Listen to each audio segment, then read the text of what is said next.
Volume 2, The Book of the Secrets, a new commentary, Discourse number 19, given in Bombay, India. Man is genus-faced, animal and divine both. Animal belongs to his past, divine belongs to his future.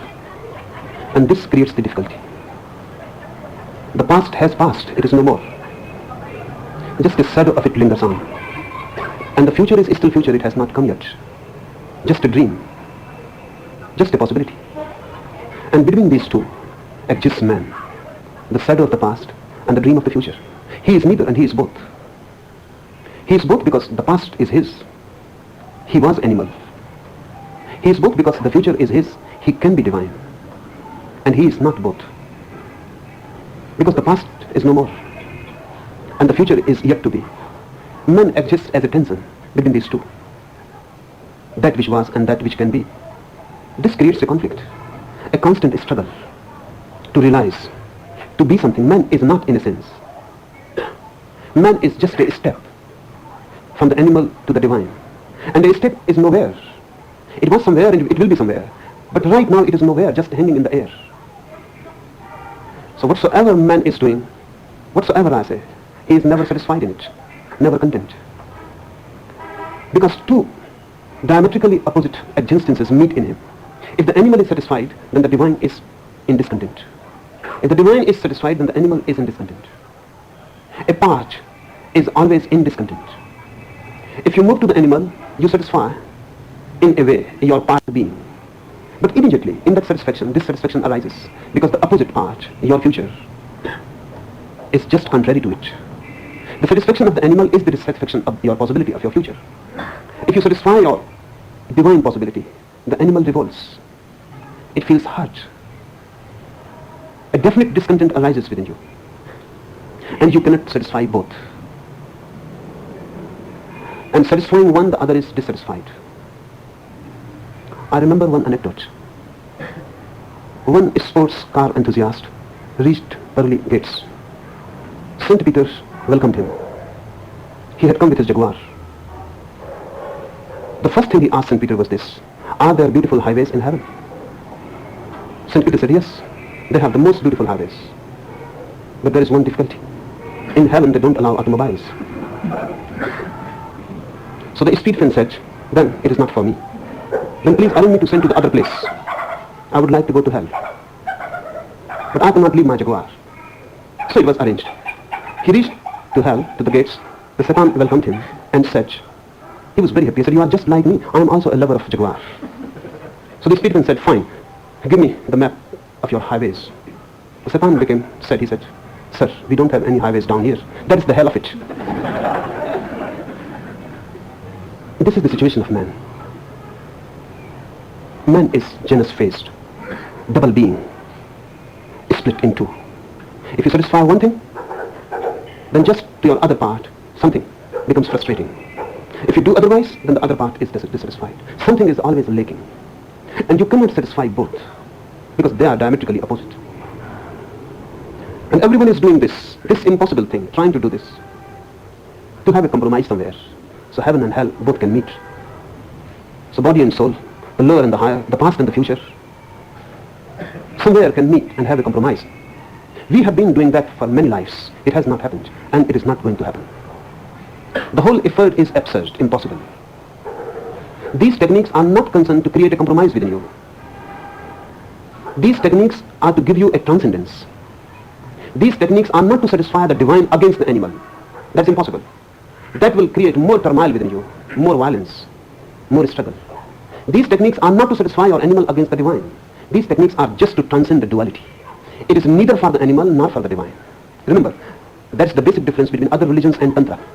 So Tantra is not a religion, because religion basically means for the divine against the animal.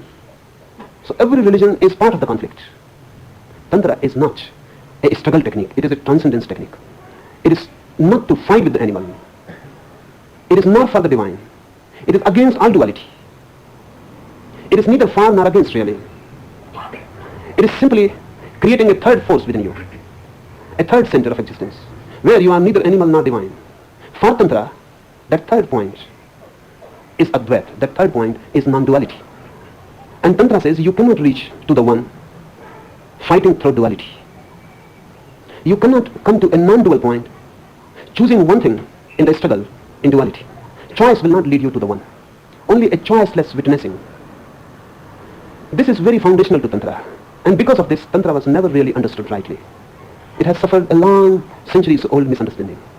Because the moment Tantra says we are not against the animal, you start feeling as if Tantra is for the animal. And the moment Tantra says we are not for the divine, you start thinking then Tantra is against the divine.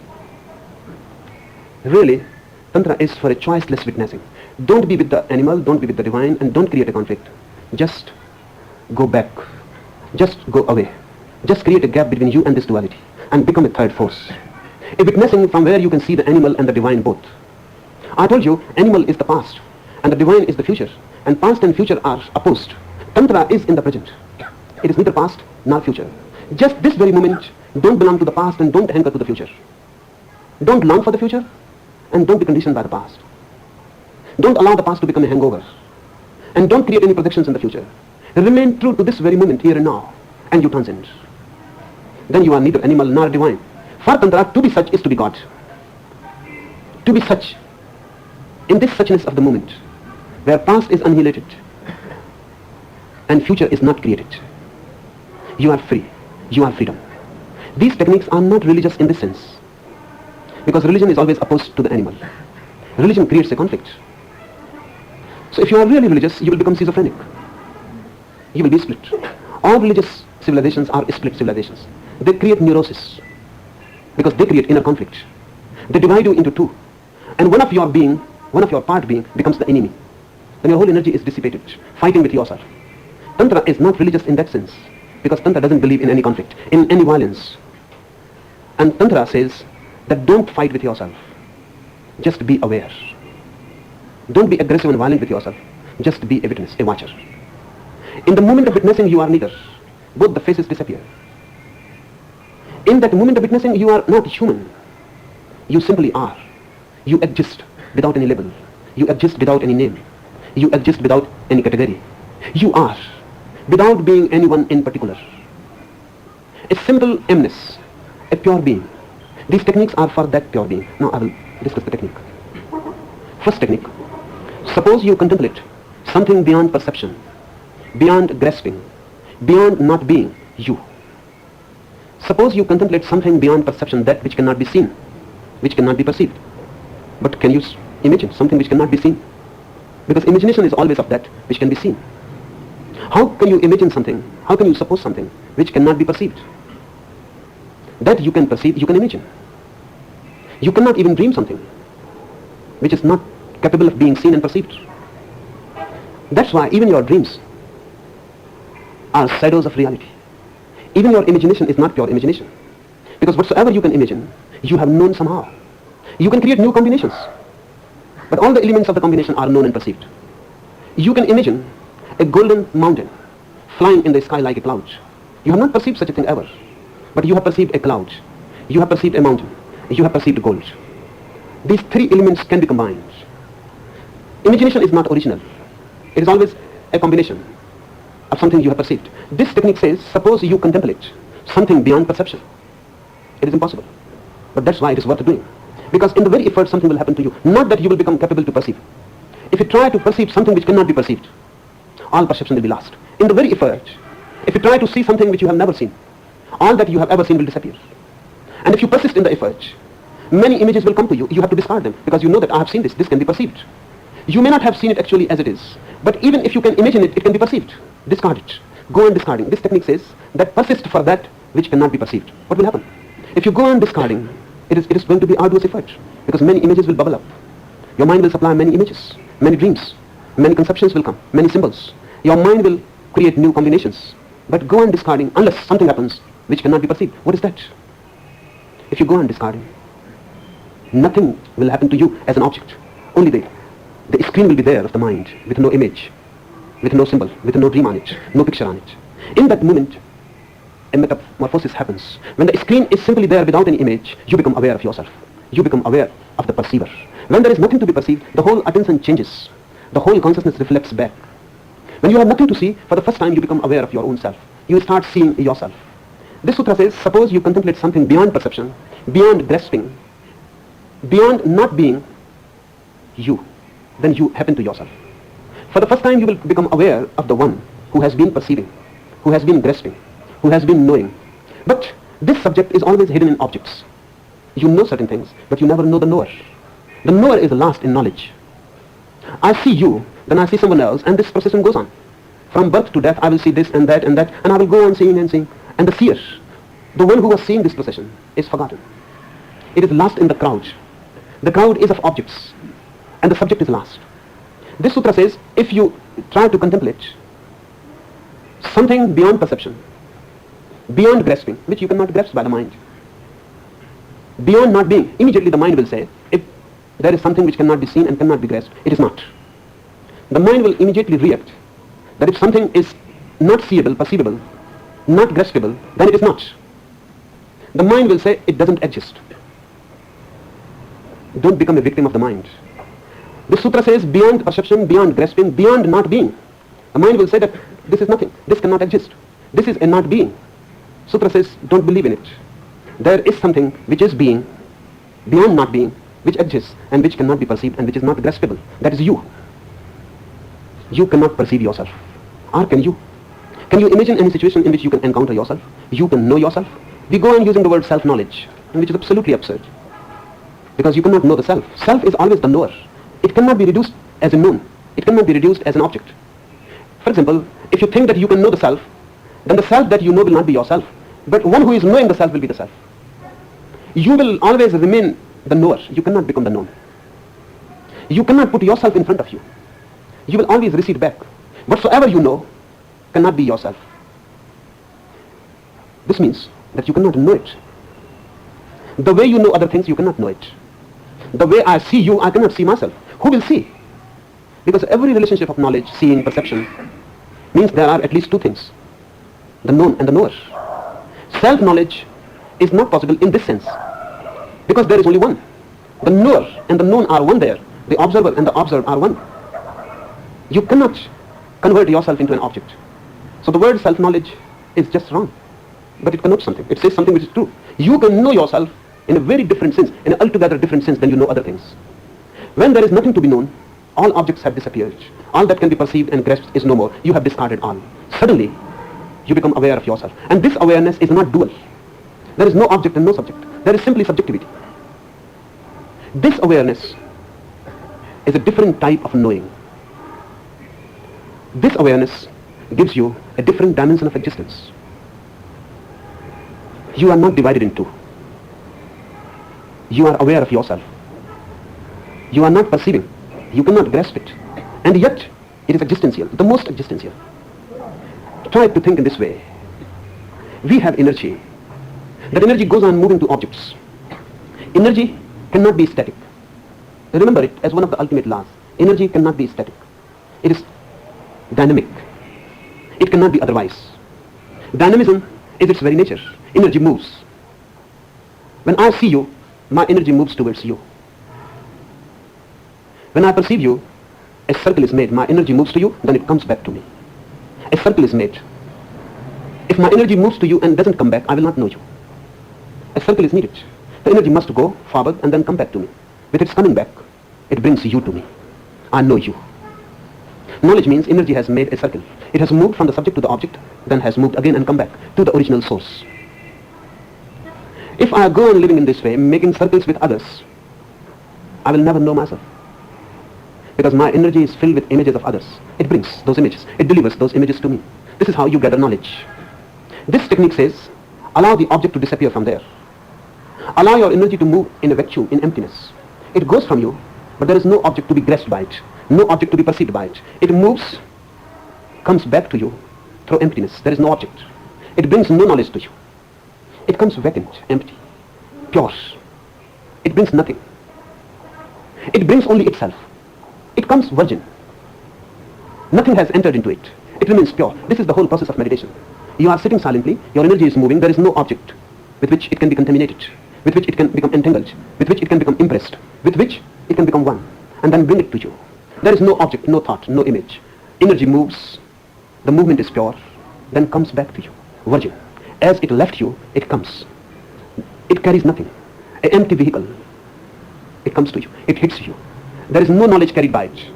It is coming only itself. In that penetration of pure energy, you become aware of yourself. If your energy is bringing something else, then you will become aware of that something. You look at a flower, the energy is bringing the flower to you, the image of the flower, the smell of the flower, the color of the flower, the energy is bringing the flower to you. It is introducing you with the flower. Then you become acquainted with the flower. The energy is covered by the flower. You never become acquainted with the energy, the pure energy, which is you. You are moving to the other and coming back to the source. If there is nothing to impress it, it comes unconditioned. It comes as it had gone. It brings itself, nothing else. You become aware of yourself. This is a pure circle of energy. Energy moving, not to something else, but within you. Creating a circle within you. There is no one else, only you, moving within yourself.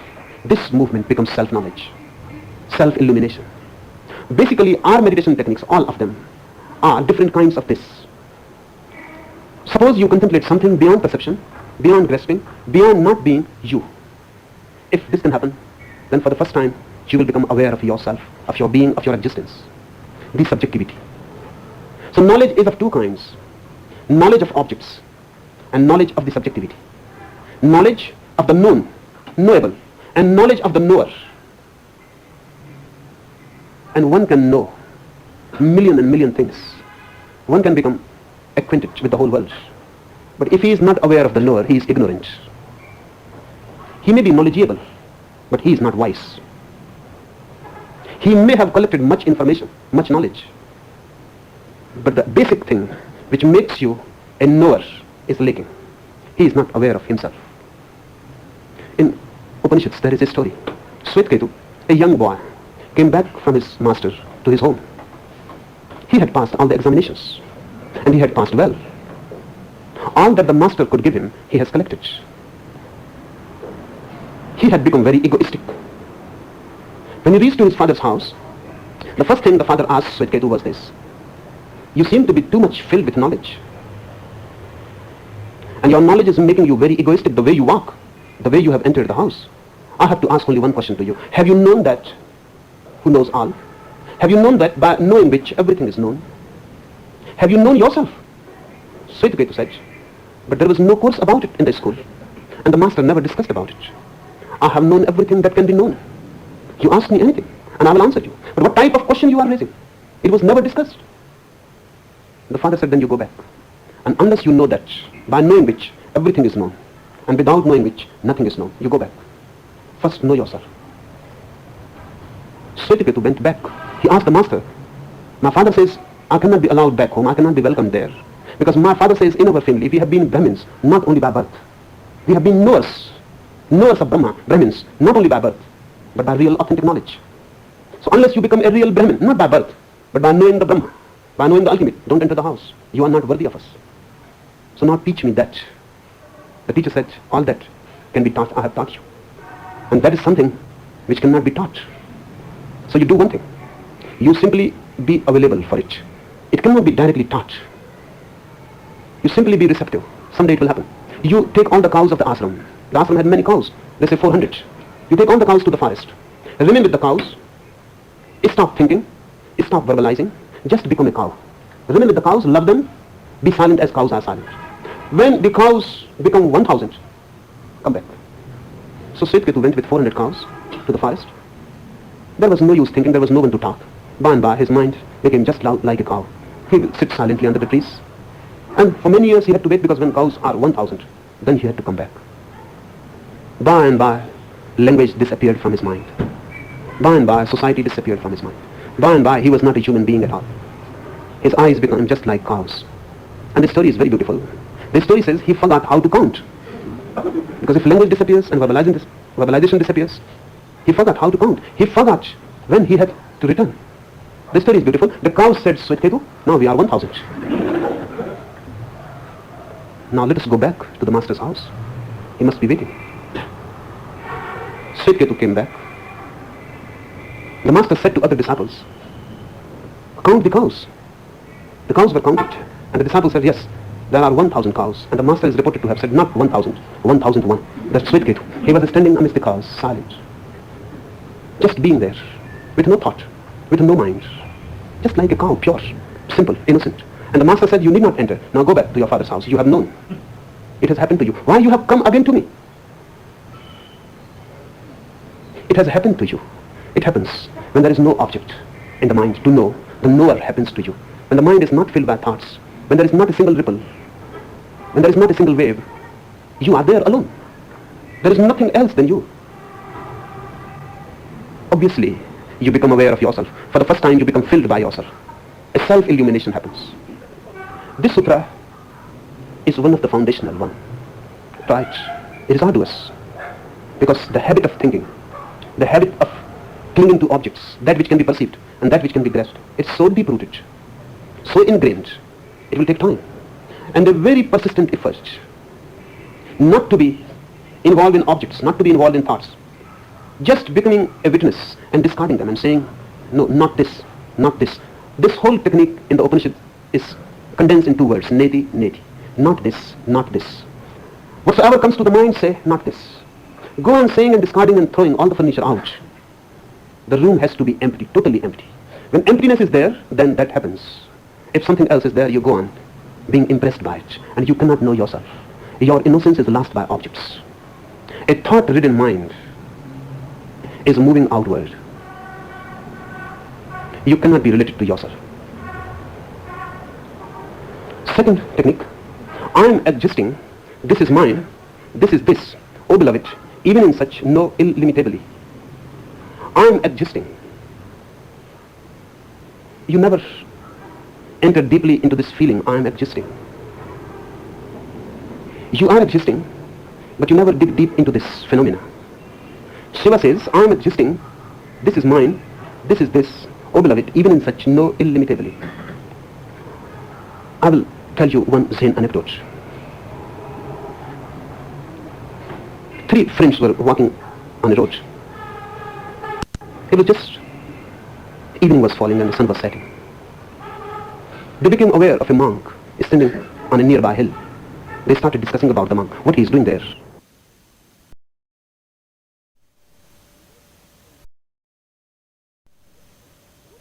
One of them said that he must be waiting for his friends. He must have come for a walk from his hermitage. And friends are left behind, so he is waiting for them to come. The other denied and said that this is not right. Because if a person waits for someone, sometimes he will look backwards, but he is not looking at all backwards. So my assumption is this, that he is not waiting for anyone. Rather, he must have lost his cow, and it is evening is coming near, and the sun is setting, and soon there will be dark. So he must be looking for his cow, standing there on the hilltop, where the cow is there in the forest. The third one said this cannot be right, because he is standing so silently, not moving at all. And it seems that he is not looking at all, his eyes are closed. He must be in prayer. He is not looking for any lost cow or waiting for some friends who have been left behind. They couldn't decide. They argued, and then they said, we must go to the top of the hill and ask the man himself what he is doing. So they reached to the monk. The first one said, are you waiting for your friends who are to come to you or left behind?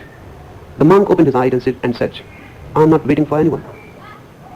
And I have neither friends nor enemies to wait. He closed his eyes again. The other one said, then I must be right. Are you looking for your cow which is lost in the forest? He said, no, I am not looking for anyone, for any cow or anyone. I am not interested in anything except me. So the third one said, then certainly, definitely you are doing some prayer or some meditation. The monk opens his eyes and said, I am not doing anything at all. I am just being here. Not doing anything at all. I am just being here. This is what Buddhists say meditation. If you do something, it is not meditation. You have moved far away. If you pray, it is not meditation. You have started chattering. If you use some word, it is not prayer. It is not meditation. The mind has entered in. That man said the right thing. He said, I am just being here. Not doing anything. This sutra says this, I am existing. Go deep into this feeling. Just sitting. Go deep into this feeling, I am existing. I am. Feel it. Don't think it. Because you can say it in the mind, I am, and it is futile. Your head is your undoing. Don't go on repeating in the head that I am existing. It is futile. It is useless. You miss the point. Feel it. Deep down in your bones. Feel it all over your body. Feel it as a total unit, not in the head. Just feel it, I am.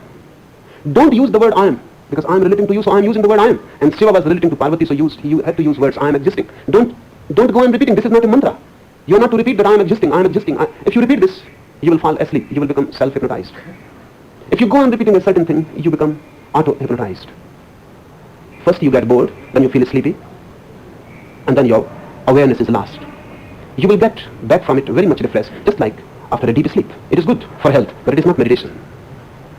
If you are suffering from insomnia, you can use chanting a mantra. It is as good as any tranquilizer, or even better. You can go on repeating a certain word, repeating constantly in a monotonous tone, you will fall asleep. Anything that creates a monotony will give you deep sleep. So, psychoanalysts, psychologists go on telling people who suffer from insomnia that just listen to the tick-tock of the clock.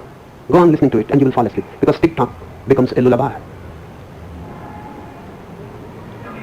The child in the mother's womb sleeps continuously for 9 months, and the heart of the mother goes on tick-tock. That becomes conditioned, deep conditioned. A continuous repetition of the heart. That's why whenever someone takes you near his heart, you feel good. Tick-tock, you feel sleep, relaxed. Anything that gives monotony gives relaxation. You can fall asleep. In a village, you can sleep deeply than in a city, because village is monotonous. The city is not monotonous. Every moment something new is happening, the traffic noises goes on changing. In a village, everything is monotonous, the same. Really, in a village, there is no news, nothing happens. Everything moves in a circle. So villagers sleep deeply, because life around them is monotonous. In a city, sleep is difficult. Life around you is very sensational. Everything changes. So you can use any mantra, Ram, Ram, Om, Om, anything. Jesus Christ, you can use it. Ave Maria, you can use it. You can use any word and monotonously chant it. It will give you deep sleep. You can even do this. Raman Maharishi used to give the technique, who am I? And people started using it as a mantra. They will sit with closed eyes and they will go on repeating, who am I? Who am I? Who am I? It has become a mantra. It was not the purpose. So don't make it a mantra and don't say sitting, I am existing. There is no need. Everyone knows and you know already that you are existing. There is no need, it is futile. Feel it, I am existing. Feeling is a different thing, totally different. Thinking is a trick to escape from feeling. It is not only different, it is a deception. What do I mean when I say to feel I am existing? I am sitting in this chair. If I start feeling I am existing, many things I will become aware. The pressure on the chair, the touch of the velvet, the air passing through the room, the noise touching my body, the blood circulating silently, the heart, the breathing that goes on continuously, and a subtle vibrating feeling of the body, because body is a dynamism. It is not a static thing. You are vibrating. There is a subtle trembling continuously, and it will continue while you are alive. The trembling is there. You will become aware of all these multi-dimensional things. And the more you become aware of many things that are happening, right now, whatsoever is happening within you and without, you become aware of it. This is what is meant. I am existing. If you become aware in this way, thinking will stop. Because it is such a total phenomena. When you feel you are existing, thinking cannot continue. In the beginning, you will feel thoughts floating. By and by, the more you get rooted in existence, the more and more you settle down in the feeling of being, the thoughts will be far away. You will feel a distance. As if those thoughts are not now happening to you. They are happening to someone else, very, very far away. A distance. And then when you are really rooted, grounded in the being, mind will disappear. You will be there with not a single word, not a single mental image. Why this happens? Because mind is a particular activity to relate with others. If I am to relate with you, I will have to use my mind, language, words. It is a social phenomenon. It is a group activity. So even while alone you are talking to someone, you are not alone. Even alone, when you are talking to someone, not alone. How can you talk alone? Someone is present in the mind and you are talking to him. I was reading one autobiography of a professor of philosophy. He relates that one day he was going to leave his daughter, 5 years of age, to the school. And leaving her to the school, he will go to the university to deliver his lecture. So he was preparing his lecture. And then he forgot about the daughter who was sitting just by his side in the car. And he started lecturing loudly. So the girl listened for a few moments and then she asked, Daddy, are you talking with me or without me? Even when you are talking, it is never without. It is always with. With someone, he may not be present. But to you, he is present. For your mind, he is there. All thinking is a dialogue. Thinking as such is a dialogue. It is a social activity. That's why if a child is brought up without any society, he will not know any language. He will not be able to verbalize. It is society which gives you language. Without society, there is no language. So language is a social phenomenon. When you get grounded within yourself, there is no society. There is no one. You alone exist. Mind disappears. You are not relating to anyone, not even in imagination. So mind disappears.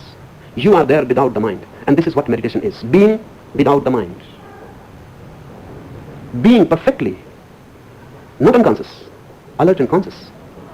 Feeling existence in its totality, in its multidimensionality. But the mind disappears suddenly. And with the mind, many things disappear. With the mind, your name. With the mind, your form. With the mind that you are a Hindu or a Mohammedan or a Parsi. With the mind that you are good or bad. With the mind that you are a saint or a sinner. With the mind that you are ugly or beautiful. Everything disappears. All that is labeled on you suddenly is not there. You are in your pristine purity. In your total innocence, you are there. In your virginity. Grounded. Not floating. Rooted in that which is. With the mind, you can move into the past. With the mind, you can move into the future. Without mind, you cannot move into the past, into the future. Without mind, you are here and now. Just this moment is all eternity. Nothing exists except this moment. Bliss happens. You need not go for any search. Rooted in the moment, rooted in the being, you are blissful. And this bliss is not something which is happening really to you. You are it. I am existing. Try it. And you can do it anywhere. Just riding in a bus, traveling in a train, or just sitting, or lying down on your bed. Try to feel existence as it is. Don't think about it. Suddenly you will become aware that you have not known many things which are continuously happening to you. You have not felt your body. You have your hand, but you have not felt it ever. What it says, what continuously it goes on informing you, how it feels. Sometimes it is heavy and sad. Sometimes it is happy and light. Sometimes everything flows in it. Sometimes everything is dead. Sometimes you feel it alive, dancing. Sometimes as if there is no life in it, frozen, dead, hanging on you, but not alive. When you start feeling your being, you will come to know the moods of your hands, of your eyes, of your nose, of your body. It is a big phenomenon. There are subtle nuances. The body goes on telling and you are not there to hear it. And existence all around you goes on penetrating you in subtle ways, in many ways, in different ways. But you are not aware. You are not there to receive it, to welcome it. When you start feeling existence, the whole world comes alive to you in a totally new way. You have not known it. Then you will pass through the same street, and the street will not be the same, because now you are grounded in existence. You will meet the same friends, but they are not the same, because you are different. You will come back to your house, and the wife you have lived with for years is not the same. Now you are aware of your own being, you become aware of others' being. And the wife becomes angry, you can enjoy even her anger. Because now you can feel it, what is happening. And if you can feel it, anger may not look like anger, it may become love. If you can feel it deep down, then anger shows that she still loves you. Otherwise she will not be angry. She will not bother. She still waits for you the whole day. She is angry because she loves you. She is not indifferent. Remember, anger or hate are not real opposites of love. Indifference is the real opposite. When someone is indifferent to you, love is lost. If someone is not even ready to be angry with you, then everything is lost. But ordinarily, if your wife is angry, you react more violently. You become aggressive. You cannot understand the symbolic meaning of it. You are not grounded in yourself. You have not really known your own anger. That's why you cannot understand others' anger. If you know your own anger, if you can feel it in its total mood, then you know others' anger also. You are angry only when you love someone. Otherwise, there is no need. Through anger, the wife is saying she still loves you. She is not indifferent to you. She has been waiting, and now the whole waiting has become anger. She may not say it directly, because the language of feeling is not direct. And that has become a big problem today, because you cannot understand the language of feeling, because you don't know your own feelings. You are not grounded in your own being. You can understand only words. You cannot understand feelings. Feelings have their own way of expression, and they are more basic, more real. Once you get acquainted with your own existence, you will become aware of others' existence also. And everyone is so mysterious. And everyone is such a deep abyss to be known. Infinite possibility of being penetrated and known. And everyone is waiting that someone should penetrate, go deep, and feel his or her heart. But because you have not known your own heart, you cannot know anyone else. The nearest heart remains unknown. So how can you know others' heart? You move as a zombie, and you move in a crowd of zombies, everyone fast asleep. You have only this much alertness that you pass through fast asleep people without any accident. You come to your home. That's all. This much alertness you have got. This is the minimum which is possible to man. That's why you are so bored, so dull. Life is just a long heaviness. And everyone deep down waiting for death, to be delivered from life. Death seems to be the only hope. Why this is happening? Life can be infinite bliss. Why this is so boring? You are not grounded in it. Uprooted. Uprooted, living at the minimum. And life really happens when you live at the maximum. This sutra will give you a maximum of existence. Thought can give you only a minimum. Feeling can give you the maximum. Through mind, there is no way to existence. Through heart is the only way. I am existing, feel it through the heart. And feel this existence is mine. This is mine. This is this. This is very beautiful. I am existing, feel, be grounded in it. Then know this is mine, this existence. This overflowing being is mine. You go on talking, this house is mine, this furniture is mine. You go on talking about your possessions, and you never know really what you possess. You possess total being. You possess the deepest possibility, the centermost core of existence in you. Shiva says, I am existing, feel this. This is mine. This too is not to be made a thought, remember that continuously. Feel it, this is mine, this existence, and then you will feel gratitude. How can you thank God? Your thankfulness is superficial, formal. And look, what a misery. Even with God, we are formal. How can you be grateful? You have not known anything to be grateful for. If you can feel yourself rooted in existence, merged in it, overflowing with it, alive and dancing with it, and then you will feel this is mine. This existence belongs to me. This whole mysterious universe belongs to me. This whole existence has been existing for me. It has created me. I am a flower to it. This consciousness that has happened to you is the greatest flower that has happened to the universe. And for million and million years, this earth was preparing for you to exist. This is mine, and this is this. To feel, this is what life is, this is this suchness. I was unnecessarily worried. I was unnecessarily a beggar. Unnecessarily thinking in terms of beggary. I am the master. When you are rooted, you are one with the whole. And the existence exists for you. You are not a beggar. You become an emperor suddenly. This is this. Oh beloved, even in such, know illimitably. And while feeling this, don't create a limit to it. Feel it illimitably. Don't create a boundary to it. There is none. It ends nowhere. The world begins nowhere. The world ends nowhere. Existence has no beginning and no end. You also don't have any beginning. You also don't have any end. Beginning and end are because of the mind. Mind has a beginning and mind has an end. Go backwards. Travel backwards into your life. There comes a moment where everything stops. There is a beginning. You can remember back when you were 3 years of age or at the most 2 years of age. That is rare. But then memory stops. When you were 2 years of age, you can travel backwards. What does it mean? And you cannot remember anything previous to that 2 years of age. Suddenly, there is a blank. You don't know anything. Do you remember anything about your birth? Do you know anything about 9 months in your mother's womb? You were, but the mind was not there. Mind started near about the age of 2. That's why you can remember up to that age. Then there is no mind. Memory stops. Mind has a beginning. Mind has an end. But you are beginningless. If in deep meditation, in such meditation, you can come to feel existence, there is no mind. A beginningless, endless flow of energy, of cosmic force. Infinite ocean around you, and you are just a wave in it. The wave has a beginning and an end. The ocean has none. And once you know that you are not the wave but the ocean, all misery has disappeared. What is deep down in your misery? Deep down there is death. Afraid of some end which is coming to be there. Absolutely certain. Nothing is so certain as death. The fears, the trembling. Whatsoever you do, you are helpless. Nothing can be done. Death is going to be there. And that goes on and on inside in the conscious, unconscious mind. Sometimes it erupts in the conscious. You become afraid of death. You push it down and then it continues in the unconscious. Every moment you are afraid of death, of the end. Mind is going to be to die. You are not going to die, but you don't know yourself. You know something which is just a created thing. It has a beginning. It is going to have an end. That which begins must end. If you can find out within your being something which never begins, which simply is, it cannot end. The fear of death disappears.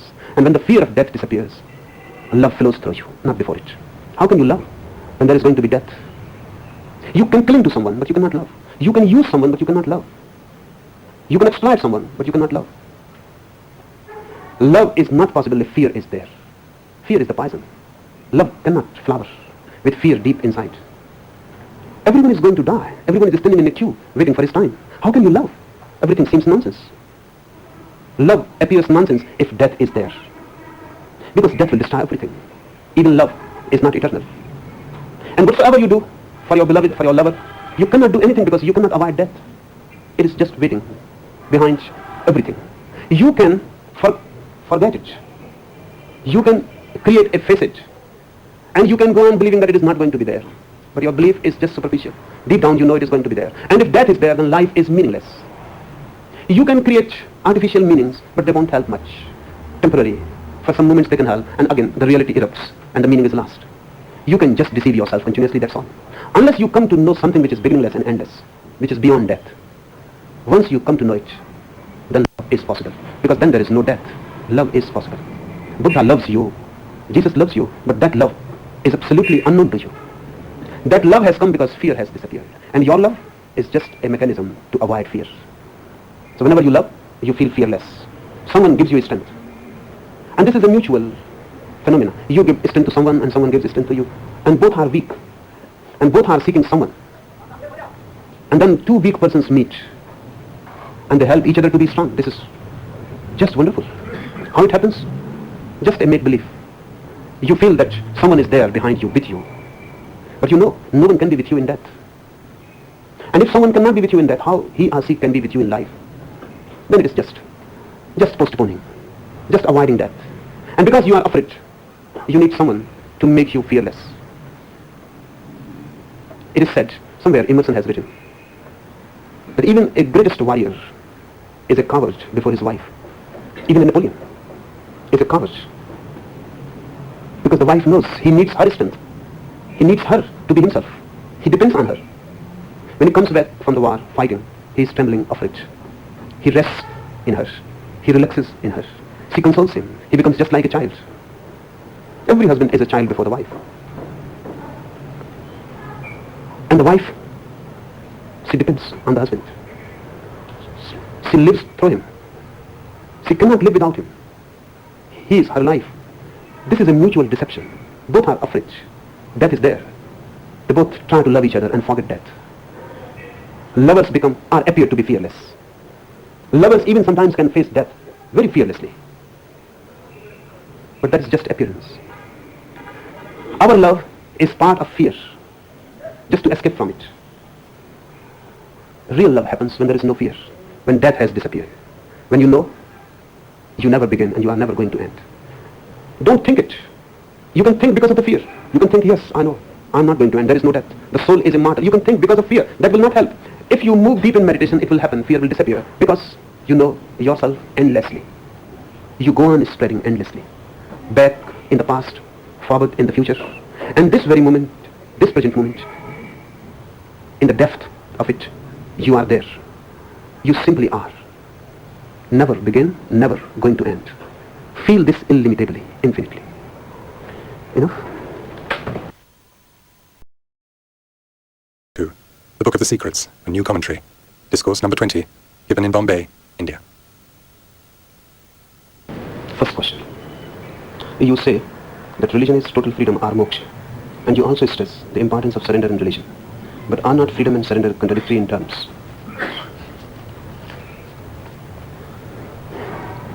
They appear contradictory, but they are not. And they appear because of the language. Existentially they are not. Start to understand two things. First, you cannot be free, remaining as you are. Because as you are is your bondage. Your ego is the bondage. You can be free only when this ego point disappears. This ego point is the bondage. When there is no ego, you become one with existence. And only that oneness can be freedom. While you exist separate, this separation is false. Really, you are not separate. You cannot be. You are part of existence. And not a mechanical part, but an organic part.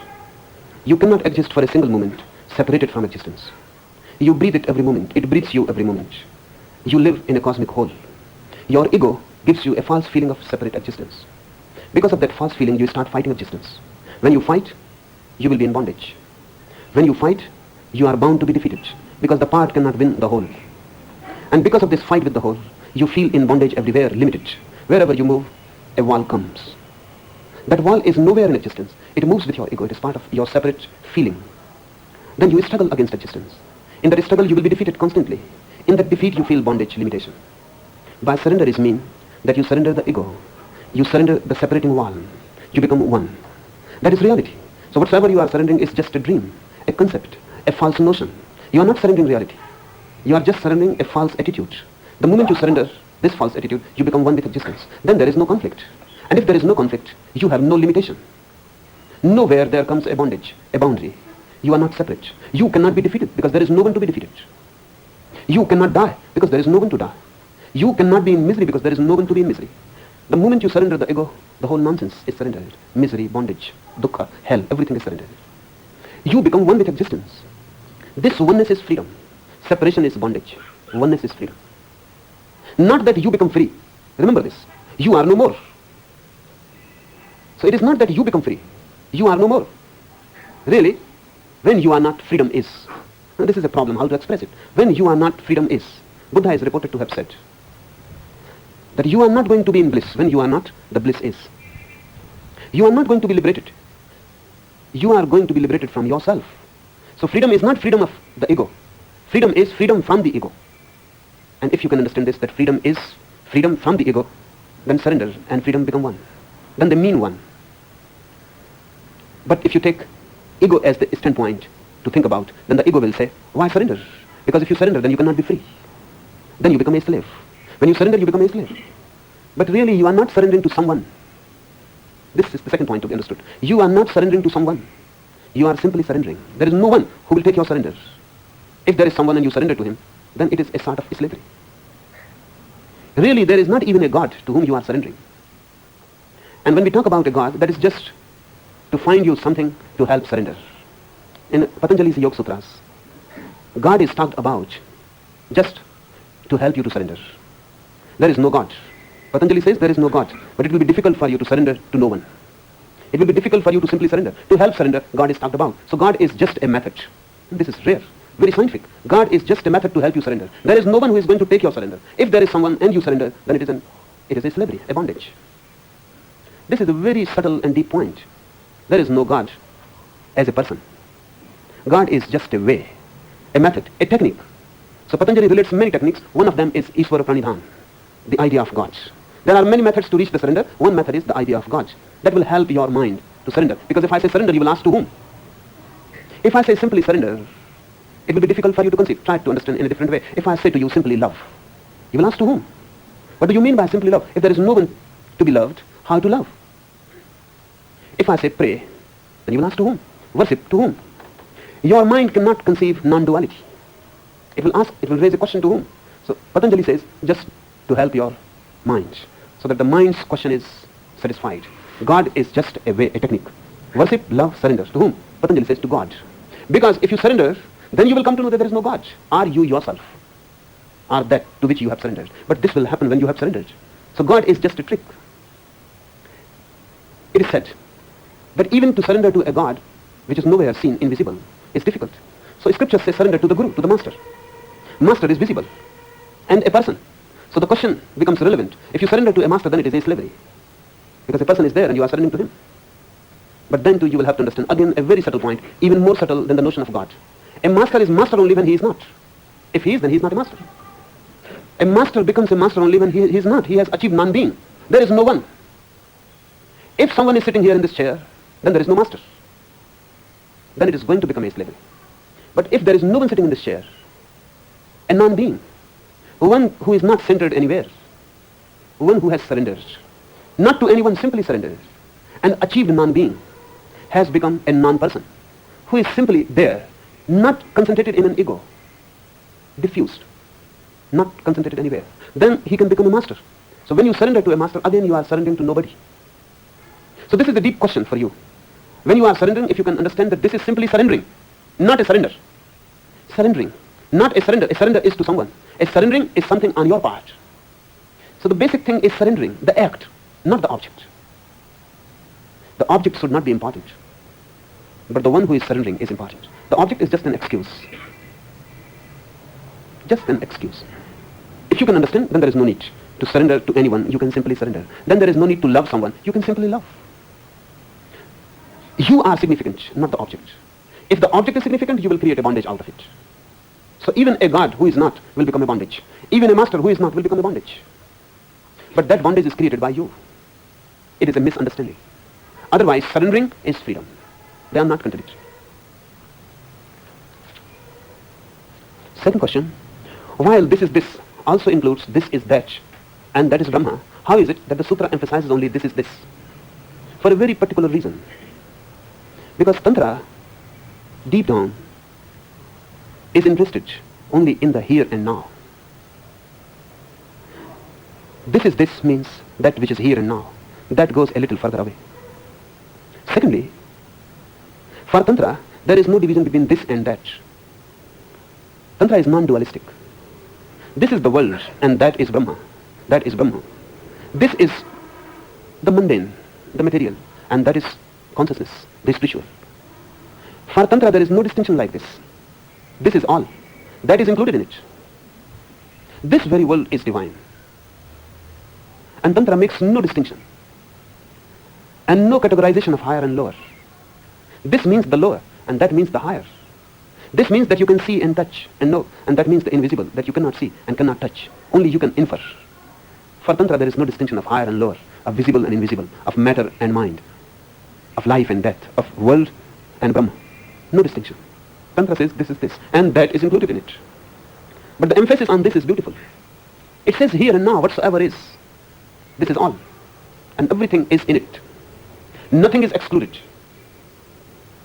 The near, the intimate, the ordinary is all. It is a very well-known saying of Zen mysticism that if you can become just ordinary, you have become extraordinary. The only person is extraordinary who is at ease with his ordinariness. Because everyone hankers to be extraordinary. So the desire to be extraordinary is very ordinary. Everyone. You cannot find a person who is not trying to be extraordinary in some way. So the desire, the lust to be extraordinary is the basic part of the ordinary mind. Zen masters say, so, to be ordinary is the most extraordinary thing in the world. To be just ordinary. Rare. Very rarely it happens that someone is simply ordinary. One Japanese emperor was in search of a master. So he went from one teacher to another. But no one could satisfy him. Because one old man has said that the real master will be most ordinary. So he went on searching, but he couldn't find the ordinary man. So he came back to the old man, he was just on his dying bed, and he said, you have put me in a great trouble. The way you have defined the master, that he will be simple, ordinary, it has become a problem for me. I have been searching all over the country, and no one satisfies me. So give me some clue, how to find the master. The dying man said, you have been searching in wrong places. You have been searching in wrong places, you have been going to persons who are in some way extraordinary, and then you try to find out the ordinary. Move in the ordinary world. And really, you are still trying to search the extraordinary. Now you define him as ordinary, but you are still searching the extraordinary. No, the definition has changed. Now you define him as the most ordinary, but the rare, the exceptional. You are still in the search. Don't do that. And the moment you are ready and not searching in this way, the master will come to you. And next day in the morning, while he was sitting, and he tried to understand what the old man had said, and he felt he was right, the desire left him. A beggar appeared, and he was the master. And that beggar, he knew him for his whole life. He was always coming. That beggar was coming daily to the palace. So that emperor asked that beggar how it happened that I couldn't recognize you before. The beggar said, because you were searching for the extraordinary. I was here, but you were searching there. You missed me continuously. Tantra says this, not that. Particularly in this technique. There are techniques in which that is discussed. But this is most tantric. This, here and now. The most intimate. Your wife, your husband, this, your friend, the beggar. Maybe the master. But you are not looking at this. You are looking that, there, somewhere in the clouds. You cannot even conceive that near you can be that quality of being. You cannot conceive. Because you think you already know the near. So you search it far. You already feel that you know this. So now the only thing to be searched is that. This is not true. You don't know this. You don't know the near. The near is as unknown as the far away. Have a look around you. You are not acquainted with anybody. You are not in any knowledge of anybody. Do you know the tree you pass every day? Do you know your friend you have lived your whole life? Or do you know yourself? Who is the nearest? Do you know your body, the breath that comes and goes continuously? Do you know it? Nothing is known. Even this is not known. So why hanker after that? This technique says if this is known, that will be known automatically because that is implied in this. The far away is hidden in the near, in the intimate. But human mind hankers for the far away. This is an escape. This is an escape to think of the far away. Because then you can go on thinking forever. And you can go on postponing the living. Because life is this. If you think about it and if you contemplate about it, you will have to change yourself. I'm reminded of one anecdote. Once it happened, a Zen master was appointed as a preacher in a temple. No one knew that he is a Zen master. The congregation gathered and the first sermon was delivered. Everyone was thrilled. It was just beautiful. No one has heard such a thing before. Next day, even a greater crowd came to the temple. But the master repeated the same sermon. So they got bored. What type of man is he? Then third day, they came again, not in so great a number, but the master repeated the same sermon again. So many left just in the middle. Only very few were left. And those few were there only to ask, have you got only one sermon? And are you going to deliver it every day? So one spokesman blurted out, asked the priest that what type of preaching is this? Thrice we have heard you, and you go on repeating exactly the same thing, in exactly the same words. Don't you have any other lectures, any other sermons? The priest said, I have, quite a few. But you have not done anything about the first one. Unless you do something about the first one, I'm not going to deliver the second. It is unnecessary.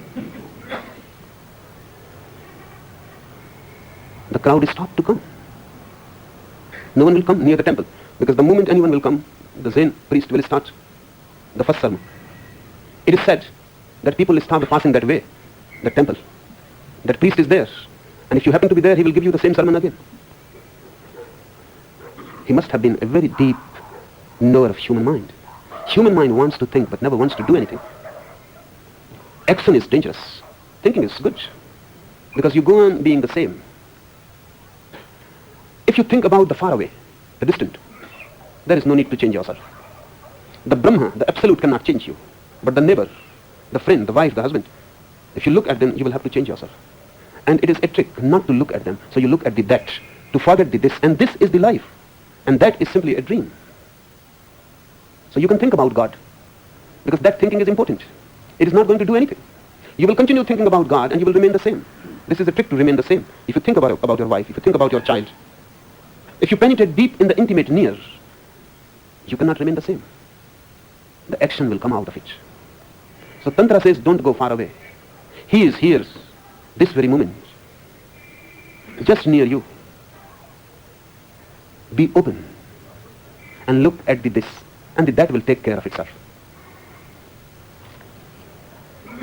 Third question.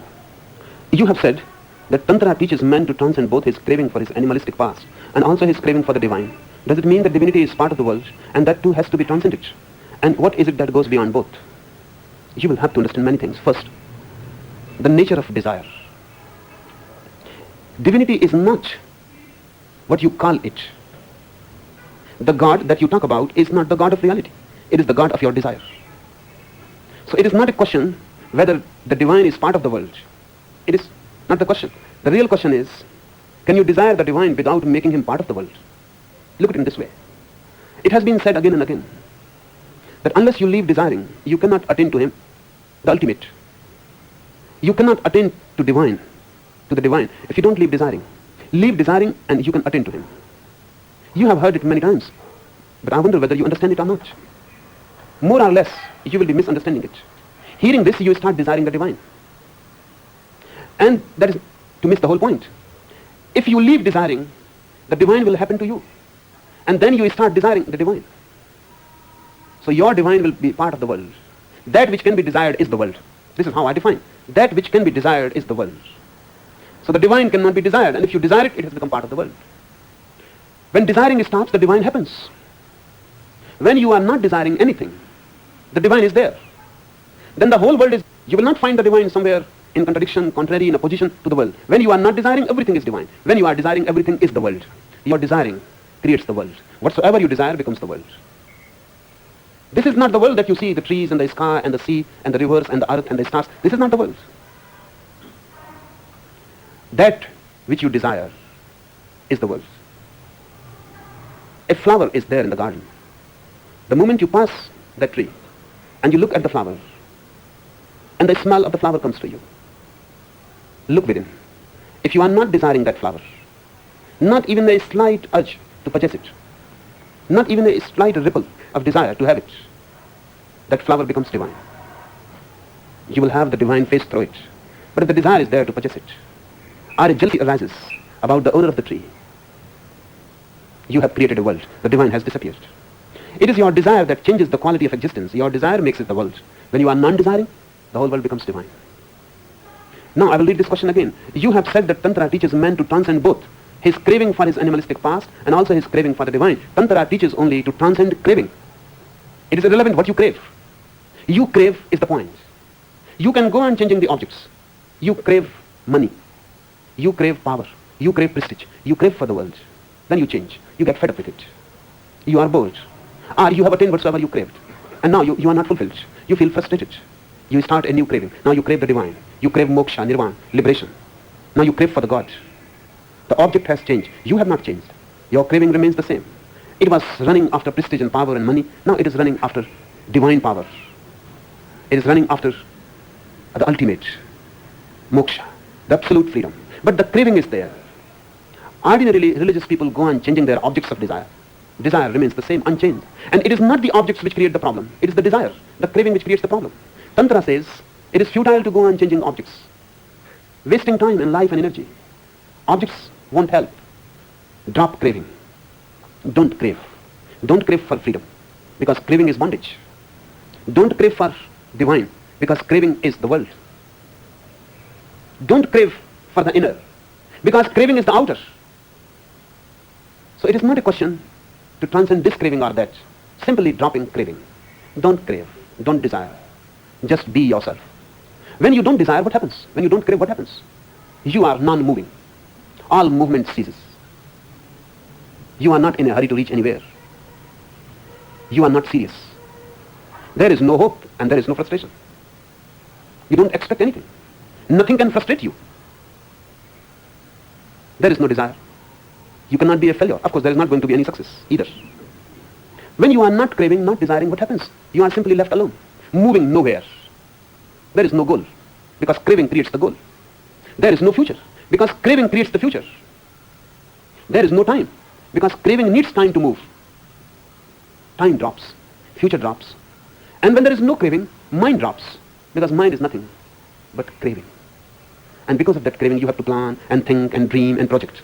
When there is no craving, everything drops. You are simple in your purity. You exist without moving anywhere. Inside, all ripples disappear. The ocean remains, but the waves are not there. This is what divineness is for Tantra. So look at it in this way. Craving is the barrier. Don't think of the object. Otherwise, you will be deceived by yourself. You will change one object by another, and then time will be wasted. Again, you will get frustrated, then you will again change the object. You can go on changing objects infinitely unless you realize that it is not the object which creates the problem, it is your craving. But craving is subtle and object is gross. The object can be seen and craving can be seen only when you go deep down and meditate upon it. Otherwise, craving is not seen. You can marry a woman or a man with great dreams and hope. And greater the dreams, greater the hope, greater will be the frustration. Ordinary arranged marriage cannot be such a failure as love marriage is bound to be. Because with ordinary arranged marriage, there is not much hope. There is not much dreaming. It is business-like. There is no romance, no poetry. There is no peak to it. You are traveling on a plain ground. So arranged marriages never fail. They cannot fail. Because there is no point. How you can fail in an arranged marriage? You were never on a height, so you cannot fall. Love marriages fail. Only love marriages can fail. Because with a great poetry, with a great dreaming force, they come up. They touch heights. On the waves you rise high. And then you will have to fall down. So old countries, those who have knowledge, experience, they have come to agree for arranged marriages. They don't talk about love marriages. India, they never talk about love marriages here. They have also tried in the past. And then they felt that love marriage is going to be a failure. Because you expect too much. you will be frustrated. And the proportion of frustration will be the same. Whatsoever you desire and dream gives you expectations. They cannot be fulfilled. So you marry one woman. If it is a love marriage, you expect much. Then you get frustrated. The moment you get frustrated, immediately you start thinking about another woman. So if you say to your wife that I am not interested in any other woman, and she feels you have become indifferent to her, you cannot convince her. It is impossible. It is unnatural. The moment you become indifferent to your wife, the wife knows instinctively you have become interested in someone else. This is how mind functions. You become aware of the woman that you have married, and you feel the frustration is coming because of her. This was not a right choice. This is ordinary logic. This was not a right choice. This woman is not for me. I have chosen a wrong partner. So the conflict has arisen. Now you will try to find out another partner. You can go on that way ad infinitum. You may marry all the women on the earth, and still you will be thinking in the same way that this woman is not right for me. And the subtle craving which is creating all trouble is not seen. It is subtle. The woman is seen. The craving is not seen. It is not the woman or the man which is frustrating you. It is your craving, your desire, which is frustrating you. If you can come to understand this, you have become wise. If you go on changing objects, you are ignorant. If you can come to feel yourself and the craving which is creating the whole thing, you have become wise. Now you don't go on changing one object with another. You simply drop the very effort to purchase, to desire, to crave. The moment this craving is not there, the whole world becomes divine. It has always been so. Only your eyes were not open to look at. Your eyes were filled with craving. Filled eyes with craving, the divine appears as the world. Open eyes, unfilled, unclouded by craving, the world appears as divine. The world and the divine are not two things, not two existences, but two ways of looking at the same thing. Two approaches to the same thing. Two outlooks. Two types of perception. One perception clouded with craving. Another perception unclouded with craving. If you can look unclouded and your eyes are not filled with tears of frustration and dreams of hope, there is nothing like the world. Only divine exists. Existence is divine. This is what Tantra means. And when Tantra says transcend both, Tantra is not concerned with either this or that. Tantra is concerned only with transcendence. So there is no craving. And what is it that goes beyond both? That cannot be said. Because the moment anything is said about it, it comes within the two. Whatsoever can be said about God will be false, just because it is said. Language is dualistic. There is no non-dual language. Cannot be. Language is meaningful only because of dualism. I say light. Immediately in your mind, bubbles of the word darkness are black. I say day, and immediately in your mind comes night. I say love, and just behind it is hidden hate. If I say light and there is no darkness, how you will define it? We can define only words because of their opposite terms. I say light, and if you ask me what is light, I say that which is not darkness. If someone asks you what is mind, you say that which is not body. If someone asks what is body, you have to say that which is not mind. All terms are circular. So basically meaningless. Because neither you know anything about mind, nor you know anything about body. When I ask about mind, you define it by body. And body is undefined. When I ask you about the body, you define it by the mind, which is undefined itself. But this is good as a game. Language is good as a game. Language is a game. But we never feel that the whole thing is absurd. Circular. And nothing is defined. So how can you define anything? When I ask about the mind, you bring in body. And body is undefined. And with the undefined term, you define mind. And then when I ask, what do you mean by body? You have to define it by the mind. This is absurd. But there is no other way. Language exists through the opposite. So language is dualistic. It cannot be otherwise.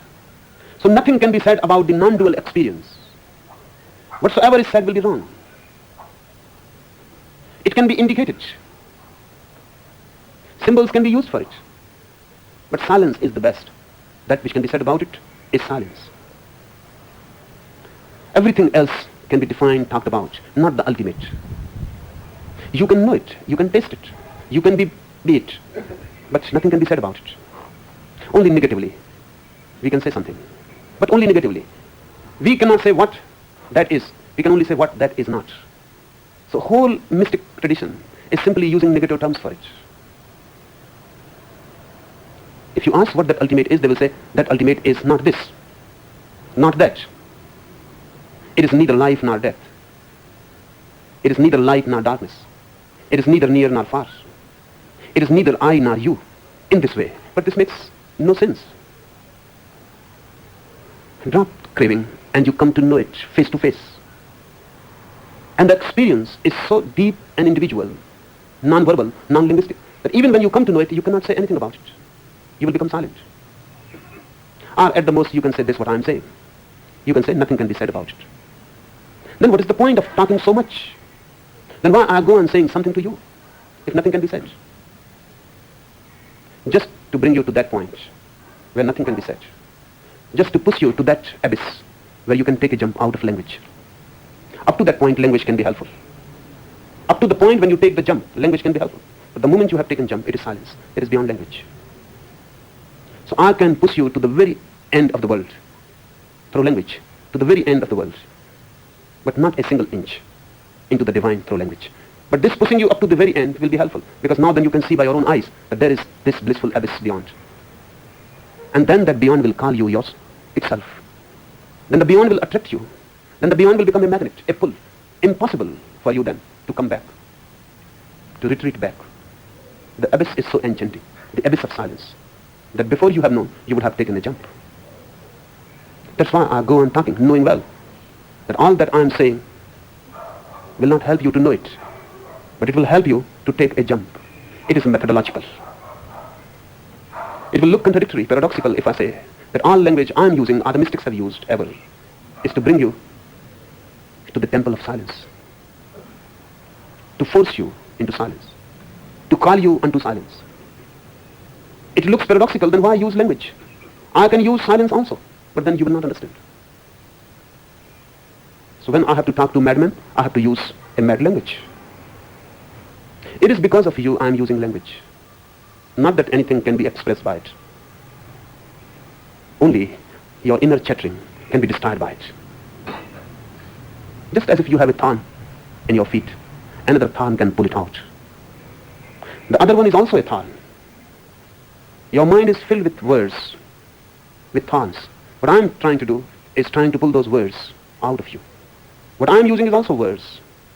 You are filled with poison. What I am giving you again is a dose of poison, just an antidote. It is also a poison. But a thorn can pull out another thorn. Then the both can be thrown. When I have talked to you to the point where you are ready to be silent, throw all that I have said to you. It is useless. It is even dangerous to carry it. When you have come to realize that language is useless, dangerous, inner verbalization is the only barrier. And when you are ready to be silent, then remember well, don't carry on whatsoever I have said to you. Because the truth cannot be said. And all that can be said cannot be true. Be unburdened by it. The last thing Zarathustra says to his disciples is very beautiful. He has taught them. He has given them glimpses. He has stirred their souls. He has challenged them to the ultimate adventure. And the last thing he says to them is, now I am leaving you. Now beware of Zarathustra. So they ask, what are you saying? Beware of Zarathustra, you are our teacher, our master, our only hope. And Zarathustra said, all that I have said to you, now beware of it. Don't cling to me. Otherwise I will become a bondage to you. When one thorn has pulled out your another thorn, throw the other one also with it. When I have prepared you to move into silence, then beware of me. And whatsoever I have said has to be thrown. It is rubbish, of no use. It has utility only up to the point you are not ready to take a jump into silence. Nothing can be said about that which transcends both. Only this much can be said. And this is too much really. If you can understand, this is enough to indicate towards it. I am saying this, that if your mind becomes totally vacant of words, you will know it. When you are not burdened with thoughts, you will realize it. Because it is already there. It is not something which is going to happen. It has already happened in you. You are just an expression of it. But you are so much engrossed, involved with thoughts, with clouds, you miss the sky. Too much concentrated on the clouds, you have forgotten the sky. Allow the clouds to disperse. And the sky has always been there, just waiting for you. The beyond is waiting for you. Just drop the duality, and it is there. Fourth question. You have said that one who is in fear cannot love, nor can he reach Godhood. But how is one to get rid of his fear according to Tantra?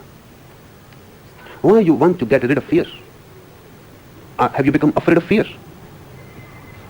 If you have become afraid of fear, this is a new fear. This is how mind goes on, creating the same pattern again and again. I said, don't desire, and then you will reach the divine. So you ask, really, if you don't desire, then we will reach the divine. You have started desiring the divine. I say to you, if there is fear, love cannot be. So you become afraid of fear. So you ask, how to get rid of fear? This is again a fear, and more dangerous than the first one, because the first one was natural, the second one is unnatural. And it is so subtle that you are not aware that what you are asking, how to get rid of fear. The question is not of getting rid of anything, the question is only of understanding. Understand fear, what it is. And don't try to get rid of it, because the moment you start trying to get rid of anything, you are not ready to understand it. Because the mind who thinks to get rid of is already closed. It is not open to understand. It is not sympathetic. It cannot contemplate quietly. It has already decided. Now the fear has become the evil, the sin. So get rid of it. Don't try to get rid of anything. Try to understand what fear is. And if you have fear, then accept it. It is there. Don't try to hide it. Don't try to create the opposite. If you have fear, then you have fear. Accept it as part of your being. If you can accept it, it has disappeared already. Through acceptance, fear disappears. Through denial, fear increases. You come to know a point that I am afraid. And you come to understand because of this fear, love cannot happen to me. So, okay, what can I do? The fear is there. So only one thing will happen, I will not pretend love. Or I will say to my beloved, I'm my lover, that it is because of fear that I am clinging to you. I am deep down afraid. I will become frank about it. I will not deceive anyone, nor myself. I will not pretend that this is love. I will say this is simply fear. Because of fear, I cling to you. Because of fear, I go to the temple or to the church and pray. Because of fear, I remember God. But then I know that this is not prayer, this is not love, this is only fear. I am fear. So whatsoever I do, it is there. I will accept this truth. A miracle happens when you accept the truth. The very acceptance changes you. When you know that there is fear in your being and you cannot do anything about it, what you can do? All that you can do is pretend. And pretensions can go to the very extreme, to the other extreme. A very fearful man can become a very brave man. He can create an armor around him. He can become a daredevil just to see that I am not afraid. Just to show others that I am not afraid. And if he can go in danger, he can deceive himself that I am not afraid. But even the bravest man is afraid. His whole bravery is just around him. Deep down he trembles. Not to be aware of it, he takes a jump into danger. He becomes engaged with the danger so that he is not aware of the fear. But the fear is there. You can create the opposite, but this is not going to change anything. You can pretend that you are not afraid. That makes no change again. The only transformation that can happen is you become simply aware that I am fear. My whole being is trembling. And whatsoever I do is because of the fear. You have become true to yourself. And now you are not afraid of fear. It is there. A part of you. Nothing can be done about it. You have accepted it. Now you don't pretend, now you don't deceive anyone, neither yourself. The truth is there. And you are not afraid of it. The fear has started disappearing. Because a person who is not afraid to accept his fear has become fearless. That is the deepest fearlessness that is possible. He has not created the opposite. So there is no duality in him. He has accepted the fact. He has become humble before it. He doesn't know what to do and nothing can be done. No one knows. But he has stopped pretending. He has stopped using mask faces. He has become authentic in his fear. This authenticity and this fearlessness to accept the truth changes you. And when you don't pretend, don't create a false love. Don't create a deception around you. Don't become a pseudo person. You have become authentic. In this authenticity, love arises. Fear disappears. Love arises. This is the inner alchemy, how love arises. Now you can love. Now you can have compassion, sympathy. Now you don't depend on anyone. Because there is no need. You have accepted the truth. There is no need to depend on anyone. There is no need to possess and be possessed. There is no hankering for the other. You accept yourself. Through this acceptance, love arises. It fills your being. You are not afraid of fear. You are not trying to get rid of it. Simply, it disappears when accepted. Accept your authentic being and you will be transformed. Remember, acceptability, total acceptability is the secretest most key of Tantra. Don't reject anything. Through rejection, you will be crippled. Accept everything, whatsoever it is. Don't condemn it. And don't try to get rid of it. There are many things implied in it. If you try to get rid of it, you will have to cut your being into departments, fragments, parts. You will be crippled. And when you throw one thing, something else is also thrown with it. The other part of it. And you become crippled. And then you are not total. And you cannot be happy unless you are total and whole. To be whole is to be holy. To be in fragments is to be ill and diseased. So I will say, try to understand fear. Existence has given it to you. It must have some deep meaning. And it must have some hidden treasure. So don't throw it. Nothing is given without any meaning. Nothing exists in you which cannot be used in a higher symphony, in a higher synthesis. All that exists in you, whether you understand it or not, can become a step. Don't think as a hindrance. Allow it to become a step. You can take it. That is it hindering the path. It is not hindering. If you can rise above it, if you can use it, stand on it, a new view of the path will be revealed to you on a higher level. You will be able to look deep into the possibility, into the future, into the potentiality. Fear is there for certain purposes. So one, try to understand this. If there is no fear, you will become too much egoistic and there will be no go back. If there is no fear as you are, you will never try to merge into existence, into the cosmos. Really, if there is no fear, you will not be able to survive at all. So it is doing something for you. Whatever you are, it is playing a role in it. But if you try to hide it, destroy it, create the opposite of it, you will be divided and you will become fragmentary, disintegrated. Accept it and use it. And the moment you know that you have accepted it, it disappears. Just try to think, if you accept your fear, where it is. One man came to me and he asked, I am very much afraid of death. He had cancer and death was very near, any day. It will happen. And he cannot postpone it. He knows it is going to happen. Within months it will be there, or even within weeks. He was really, physically, literally trembling. He said, just give me one thing. How to get rid of this fear of death? Give me some mantra. Or something which can protect me and give me courage to face death. I don't want to die trembling in fear.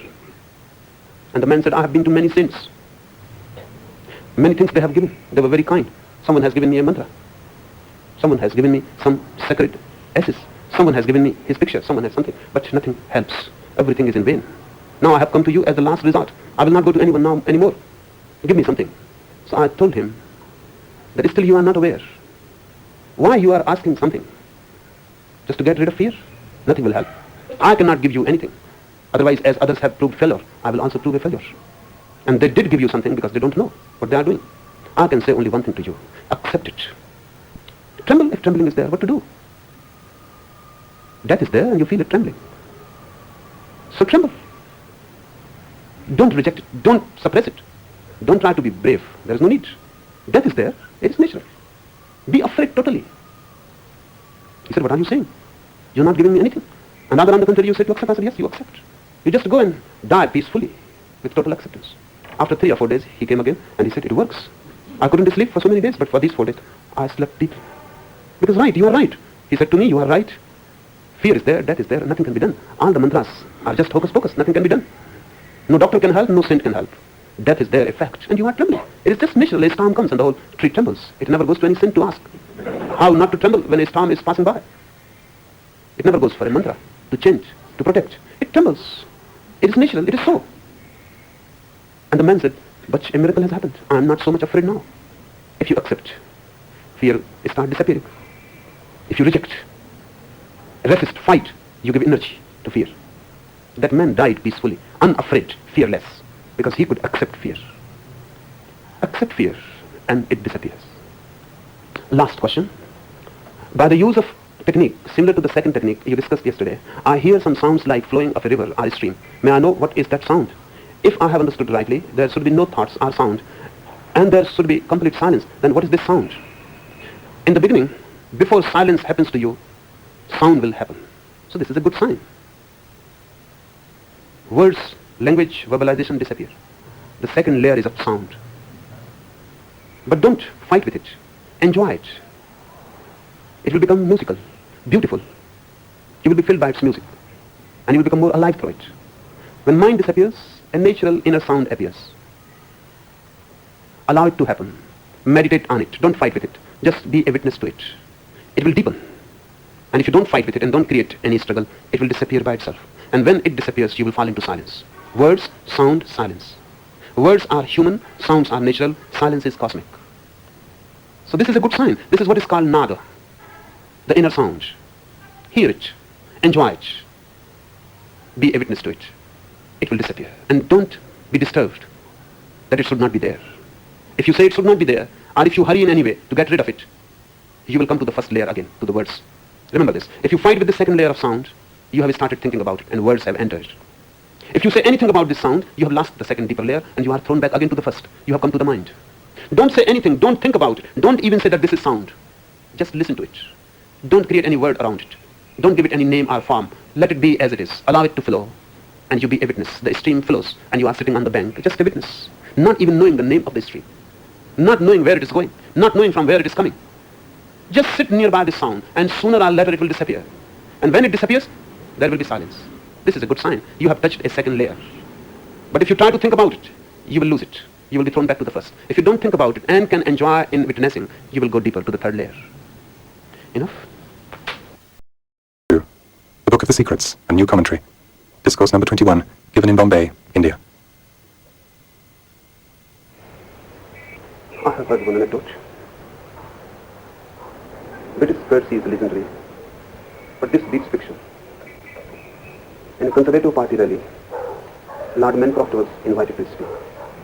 He came right in time, reached to the rostrum, and said to the public, he was looking a little flustered. He said that forgive me for shortening my speech a little, but the fact is that my house is on fire.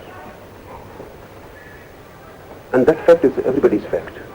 Your house is also on fire, but you even don't seem a little flustered. Everybody's house is on fire, but you are not aware of death, not aware that your life is just passing through your hands. Every moment you are dying. Every moment you are losing an opportunity, which cannot be regained. The time that is lost is lost. Nothing can be done to regain it. And our life becomes sadder and sadder every moment. This is what I mean when I say that your house is also on fire. But you don't seem even a little flustered. You don't seem even to be worried about it. You are not aware of the fact that the house is on fire. The fact is there, but your attention is not there. And everybody thinks that there is enough time to do. There is not enough time. Because whatsoever has to be done is so much that the time is never enough. Once it happened that the devil was waiting for years and years, and nobody was coming to the hell. He was waiting to welcome, but the earth was running so well, and people were so good that no one was coming to the hell. Of course, he became very much worried. He called an emergency council. His greatest disciples gathered together to discuss the situation. The hell was passing through a great crisis, and this cannot be tolerated. Something has to be done. So he asked advice, what we should do. One disciple suggested that I would go to the earth and I would talk to people and try to convince them that there is no God. And religions are false. And whatsoever Bible, Quran and Vedas say is nonsense. The devil said this won't do, because we have been doing this since the very beginning. And it has not influenced people very much. Through such teaching you can convince only those who are already convinced. So it is of no use, not of much use. Then the second disciple, shrewder than the first, said, I will go and teach and try to convince people that whatsoever Bible, Quran and Vedas say is right. There is heaven, there is God. But there is no devil and no hell, so don't be much afraid. And if we can make them less afraid, they will not bother about religion at all, because all religion is based on fear. The devil said, your proposal is a little better. You may be able, you may succeed to convince a minority, but the majority will not listen to you. They are not so much afraid of hell as much they are greedy of heaven. Even if you convince them there is no hell, they will still want to enter into heaven. And they will try to be good for that. So this also won't too much. Then the third disciple, the shrewdest of them all, said, I have an idea. Give me a chance to try it. I will go and say, whatsoever religion says is absolutely true. There is God and there is devil and there is heaven and there is hell. But there is no hurry. And the devil said, right, you have the right system. You go. And it is said, since then, there has never been a crisis in hell. Rather, they are worried. This is how our minds are functioning. We always think there is no hurry. These techniques I am talking about will be of no use. If your mind thinks there is no hurry, then you can go on postponing. And that will come first. And that day will not come when you think there is no hurry. when you think now the moment has come, you can go on postponing. This is how we have been doing with our life. You have to be decisive to do something. You are in a crisis. The house is on fire. A life is always on fire because death is always there hidden behind it. Any moment, and you may not be anymore. And you cannot argue with death. You cannot do anything. When death happens, it happens. Time is very short. Even if you live 70 years or 100 years, it is very short. What do you have to do with yourself to transform, to mutate, to become a new being is such a great work. Don't go on postponing. Unless you feel it like an emergency, a deep crisis, you will not do anything. Unless religion becomes for you a very critical process, and you feel that unless something is done to transform you, your whole life is just wasted. If you feel it very keenly and deeply and honestly, then only these techniques will be of any help, because you can understand them. Understanding is of no use unless you do something about it. Really, unless you do something about it, you have not understood them. Because understanding must become action. If it is not becoming action, then it is only acquaintance, not understanding. Try to understand this distinction. Acquaintance is not understanding. Acquaintance will not force you to act. It will not force you to any change. It will not force you to do something about it. You will gather it in the mind. It will become information. You will become more knowledgeable. But at that, everything stops. You go on collecting many things, never doing anything about them. They become just a burden on you. Understanding means action. When you understand a thing, immediately you start working on it. Because if it is right, and you feel it is right, you have to do something about it. Otherwise, everything remains borrowed. And borrowed knowledge cannot become understanding. You can forget that it is borrowed. You would like to forget that it is borrowed. Because to feel that it is borrowed, your ego is hurt. So you go on forgetting that it is borrowed. By and by, you start feeling that it is your own. That is very dangerous. I have heard one congregation, one church, was very much bored by the minister. A point came, and the members of the church said directly to the minister that now you have to leave. The minister said that give me one chance more, only one chance, and if then you say I will leave. So next Sunday, the whole town gathered in the church to see what that minister is going to do now that only one chance is given to him. They never suspected, they never imagined that such a beautiful sermon was to be delivered on that day. They had never heard such a thing. Surprised, delighted, they enjoyed it. And when the sermon was finished, they gathered around the minister and they said, you need not leave. You remain here. We have never heard such a thing before, never in our lives. Be here, remain here, and of course, with an increase in your stipend. But then one man, a very prominent member of the congregation, asked, tell me one thing only. When you started your lecture, you raised your left hand with 2 fingers. And when you closed your lecture, you raised your right hand again with 2 fingers raised. So what is the meaning of this symbol? The minister said, the meaning is easy. Those fingers are symbolic of quotation marks.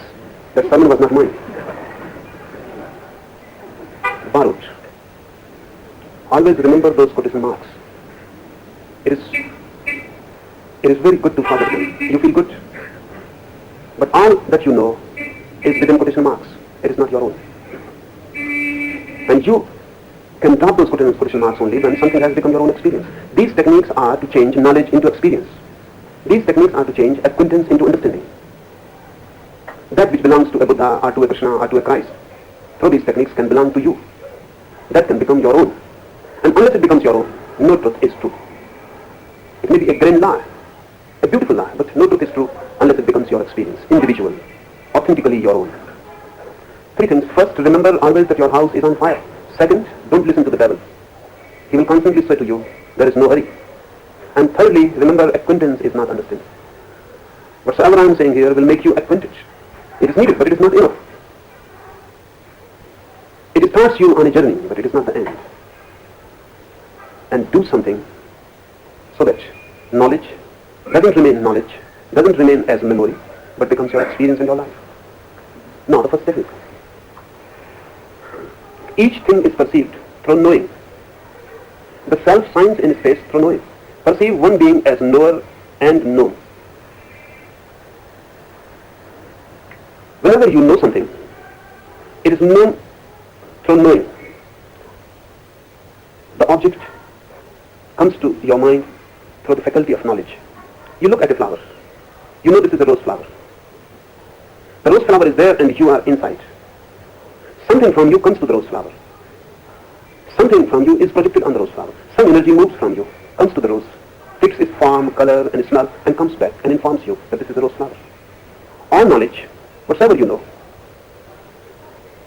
is revealed through the faculty of knowing. Knowing is your faculty. Knowledge is gathered through this faculty. But knowing reveals two things, the known and the knower. Whenever you are knowing a rose flower, your knowledge is half if you forget the knower who is knowing it. So while knowing a rose flower, there are three things. The rose flower, the known, and the knower, you, and the relationship between the two, knowledge. So knowledge can be divided in 3 points, knower, known, and knowing. Knowing is just like a bridge between 2 points, the subject and the object. Ordinarily, your knowledge reveals only the known. The knower remains unrevealed. Ordinarily, your knowledge is one arrow. It points to the rose, but it never points to you. Unless it starts pointing you, that knowledge will allow you to know about the world, but it will not allow you to know about yourself. All the techniques of meditation are to reveal the knower. George Gurdjieff used a particular technique just like this. He called it self-remembering. He said, whenever you are knowing something, always remember the knower. Don't forget it in the object. Remember the subject. While just now you are listening to me. When you are listening to me, you can listen in 2 ways. Your mind can be focused towards me, then you forget the listener. Then the speaker is known, but the listener is forgotten. Gurdjieff said that while listening, know the speaker and also know the listener. Your knowledge must be double-arrowed, pointing to 2 points, the knower and the known. It must not flow in one direction towards the object. It must flow simultaneously towards 2 directions, the known and the knower. This he called self-remembering. Looking at a flower, also remember the one who is looking at. Difficult, because if you do and try it, if you try to be aware of the knower, you will forget the rose. You have so much become fixed to one direction that it will take time. If you become aware of the knower, then the known will be forgotten. If you become aware of the known, then the knower will be forgotten. But a little effort, and by, you can be aware of both simultaneously. And when you become capable of being aware of both, this Gurdjieff calls self-remembering. This is one of the oldest techniques Buddha used, and Gurdjieff again introduced it to the Western world. Buddha calls it samyak smriti, right mindfulness. He said your mind is not in a right mindfulness if it knows only one point. It must know the both. And the miracle happens. If you are aware of both known and knower, suddenly you become the third. You are neither. Just by endeavoring to be aware of both the known and the knower, you become the third. You become a witness. A third possibility arises immediately. A witnessing self has come into being. Because how can you know both? If you are the knower, then you remain fixed to one point. In self-remembering, you shift from the fixed point of the knower. Then the knower is your mind, and the known is the world, and you become a third point, a consciousness, a witnessing self. This third point cannot be transcended. And that which cannot be transcended is the ultimate. That which can be transcended is not worth, because then it is not your nature, you can transcend it. I will try to explain it through an example. In the night you sleep and you dream. In the morning you are awake and the dream is lost. While you are awake there is no dream. A different world comes into your view. You move in the streets, you work in a factory or in an office, then you come back to your home, again you fall asleep in the night. And this world that you knew while you were awake disappears. Then you don't remember who you are. Then you don't know whether you are black or white, poor or rich, wise or foolish, you don't know anything. Young or old, you don't know. Man or woman, you don't know. All that was related with the waking consciousness disappears. You enter the world of dreams. You forget the waking world, it is no more. In the morning again, the dreaming world disappears. You come back. Which is real? Because while you are dreaming, the real world, the world that you knew when you were awake, is no more. You cannot compare. And while you are waking, the dreaming world is no more, you cannot compare. Which is real? Why you call the dreaming world unreal? What is the criterion? If you say because it disappears when I am awake, this cannot be the criterion, because your waking world disappears when you are dreaming. And really, if you argue this way, then the dreaming world may be more real. Because while you are awake, you can remember the dream. But while you are dreaming, you cannot remember the waking consciousness and the world around it. So which is more real and more deep? The dreaming world completely washes away the world that you call real. Your real world cannot wash away the dreaming world so totally. It seems more solid, more real. And what is the criterion? How to say? How to compare? Tantra says that both are unreal. Then what is real? Tantra says the one who knows the dreaming world and one who knows the waking world, he is real. Because he is never transcended. He is never cancelled. Whether you dream or whether you are awake, he is there, uncancelled. So Tantra says the one who knows the dream, and one who knows that now the dream has stopped, one who knows the waking world, and one who knows now the waking world has disappeared, is the real. Because there is no point when it is not. It is always there. That which cannot be cancelled by any experience is the real. That which cannot be transcended, beyond which you cannot go, is yourself. If you can go beyond it, then it was not yourself. This method of Gurdjieff, which he calls self-remembering, or Buddha's method, which he calls right mindfulness, or this Tantra Sutra, they lead to one thing. They lead within you to a point which is neither the known nor the knower, but a witnessing self, which knows both. This witnessing self is the ultimate. You cannot go beyond it. Because now whatsoever you do will be witnessing. Beyond witnessing you cannot move. So witnessing is the ultimate substratum, the basic ground of consciousness. This sutra will reveal to you, each thing is perceived through knowing. The self shines in space through knowing. Now perceive one being as knower and known. If you can perceive in yourself one point which is both knower and known, then you have transcended object and subject both. Then you have transcended the matter and mind both. Then you have transcended the outer and inner both. You have come to a point where knower and the known is one. There is no division. With the mind, division will remain. Only with the witnessing self, division disappears. With the witnessing self, you cannot say who is known and who is the knower. It is both. But this has to be based on experience. Otherwise, it becomes a philosophic discussion. So try it to experiment. You are sitting near a rose flower. Look at it. The first thing to do is be totally attentive. Give total attention to the rose, so that the whole world disappears and only the rose remains there. Your consciousness is totally attentive to the being of the rose. If the attention is total, then the world disappears. Because the more attention is concentrated on the rose, everything else falls away. The world disappears, only the rose remains. The rose becomes the world. This is the first step, to concentrate on the rose. If you cannot concentrate on the rose, it will be difficult to move to the knower. Because then your mind is always diverted. So concentration becomes the first step towards meditation. Only the rose remains. The whole world has disappeared. Now you can move inwards. Now the rose becomes the point from where you can move. Now see the rose and start becoming aware of yourself, the knower. In the beginning, you will miss. When you will shift to the knower, the rose will drop out of consciousness. It will become faint. It will go away, distant. Again you will come to the rose and you will forget the self. This play will go on hide and seek. But if you persist, sooner or later a moment will come when suddenly you will be in between. The knower, the mind, and the rose there, and you will be just in the middle, looking at both.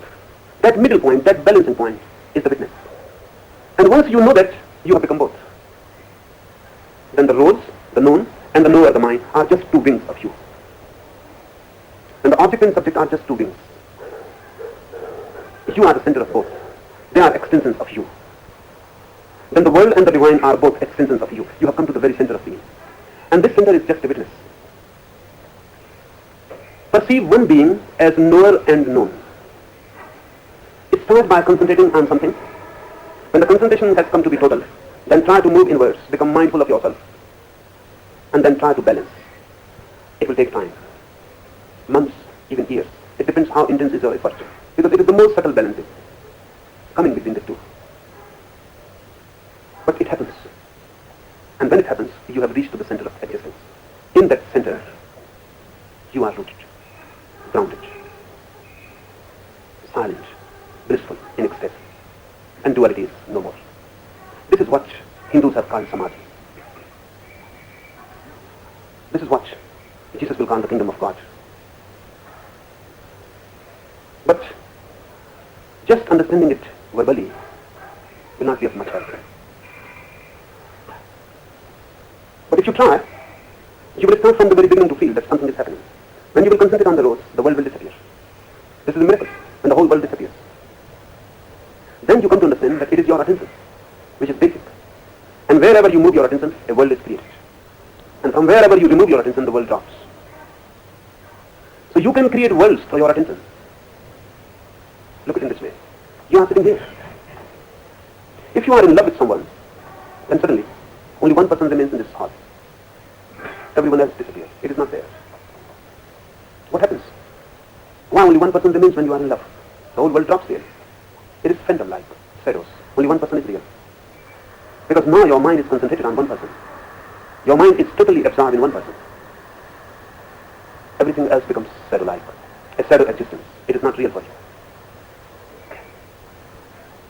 Whenever you can concentrate, The very concentration changes the whole pattern of your existence, the whole pattern of your mind. Try it on anything. You can try it on a Buddha statue, or a flower, or a tree, or anything. Or just on the face of your beloved or your friends. Just look at the face. It will be easy. Because if you love some face, it is very easy to concentrate.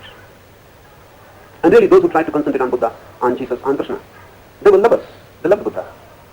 So it was very easy for Sariputta or for Moggallon, the disciples, to concentrate on Buddha's face. The moment they looked at Buddha's face, they were easily flowing towards that. The love was there. They were infatuated. So try to find out a face. Any face will do, you love. And just look in the eyes and concentrate on the face. Suddenly the whole world drops. A new dimension has opened. Your mind is concentrated on one thing. Then that person or that thing becomes the whole world.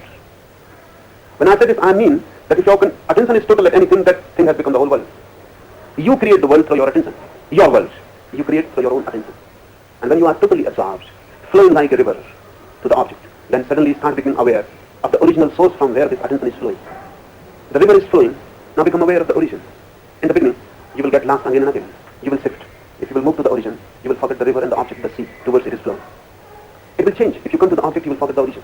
It is natural, because mind has become fixed either to the object or to the subject. That's why so many persons go into retreat. Just to leave the world.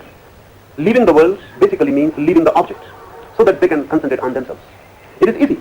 If you leave the world and close your eyes and close your all the senses, you can be aware of yourself easily.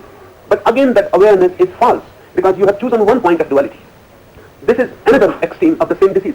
First you were aware of the object, the known, and you were not aware of the subject, the knower. Now you are fixed with the knower and you have forgotten the known. But you remain divided in duality. And this is the old mind again in a new pattern. Nothing has changed. That's why my emphasis is not to leave the world of the objects. Don't leave the world of the objects. Rather try to become aware of both the subject and the object simultaneously. The outer and the inner simultaneously. If both are there, only then you can be balanced between them. If one is there, you will get obsessed with it. So those who go to the Himalayas and close themselves, they are just like you, standing in a reverse position.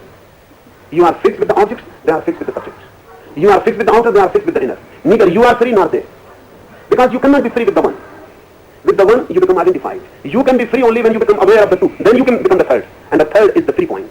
With one, you become identified with it. With two, you can move. You can shift, you can balance. And you can come to a midpoint, absolute midpoint. Buddha used to say that his path is a middle path. Majjhima Nikaya. It has not been really understood why he insisted so much to call it the middle path. This is the reason. Because his whole process was of mindfulness. It is the middle path. So Buddha says, don't leave the world. And don't cling to the other world. Rather be in between. Don't leave one extreme and move to the other. Just be in the middle. Because in the middle both are not. Just in the middle you are free. Just in the middle there is no duality. You have come to one. And the duality has become just the extension of you. Just two beings. Buddha's middle path is based on this technique.